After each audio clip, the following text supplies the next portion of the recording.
ایک گاؤں میں اکرم نام کا شخص رہتا تھا۔ وہ بہت ہی کاہل اور لالچی تھا۔ محنت مزدوری کرنے کے بجائے دوسروں کی چیزوں پر نظر رکھتا۔ گاؤں کے ایک آدمی کے پاس بہت سی مرغیاں تھیں جو روز انڈے دیتی۔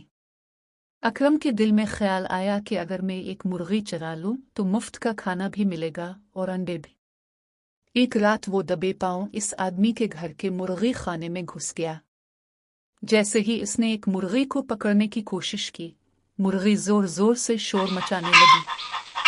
شور سن کر مالک جاگ گیا اور دوسرے گاؤں والے بھی دوڑ کر آ گئے۔ سب نے اکرم کو رنگے ہاتھوں پکڑ لیا۔ گاؤں کے بزرگوں نے فیصلہ کیا کہ اسے سزا دی جائے تاکہ وہ اور کوئی چوری نہ کرے۔ سب کے سامنے اکرم کو شرمندہ کیا گیا اور اسے کہا گیا کہ اگر اب دوبارہ چوری کی تو گاؤں سے نکال دیا جائے گا۔